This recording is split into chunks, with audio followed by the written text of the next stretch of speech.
ඉතින් ඇයි මට මුණ ගැහෙන්නේ මම හන්තානට ගිහිල්ලා ඉන්න වෙලාවේ. ඔබයි රම්‍ය සඳ කිරණ ඝන අන්ධකාරේ ඔබයි සෞම්‍ය තරු එළිය ගිම්හාන කාලේ ඔබයි රම්‍ය සඳ කිරණ ඝන අන්ධකාරේ ඔබයි සෞම්‍ය තරු එළිය ගිම්හාන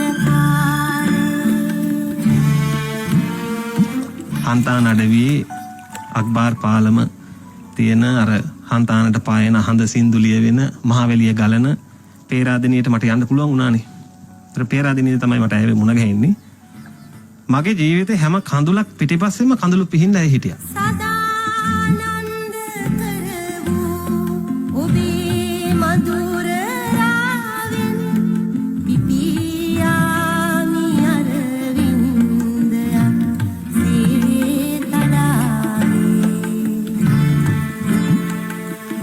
ප්‍රේමී නම් කිමෙයි ඔබ මට කියා දුන්නේ දැන් මගේ පරමාර්ථය ඔබය මගේ පරමාදර්ශය ඔබය මගේ ඒකායන ප්‍රාර්ථනයද ඔබය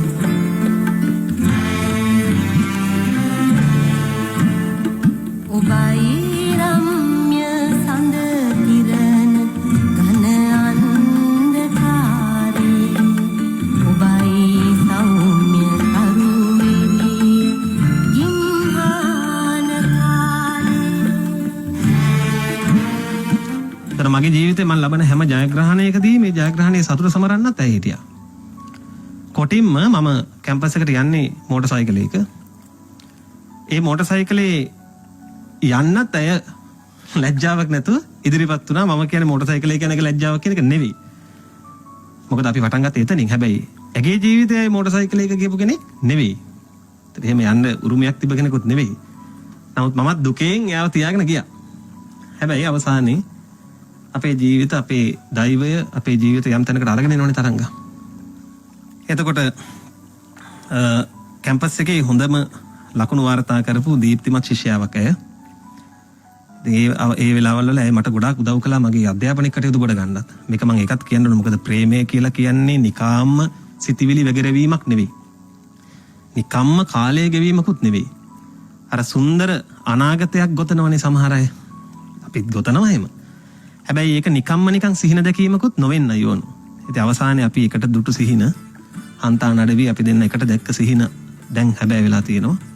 ඒ හීනවල දැන් මගේ ජීවිතේ ගෙවනවා එයත් එක්ක. උදා වූ සුපෙම්දම් නුසුන් වීරදේවා මගේ පුංචි ලෝකේ නැවුල් නොවේවා ප්‍රේමයේ ద్వාරය ඔබ මට විවර කළෙහි දැන් මගේ අතීතය ඔබ මගේ වර්තමානය ඔබ මගේ උත්තරීතර අනාගතයේද ඔබ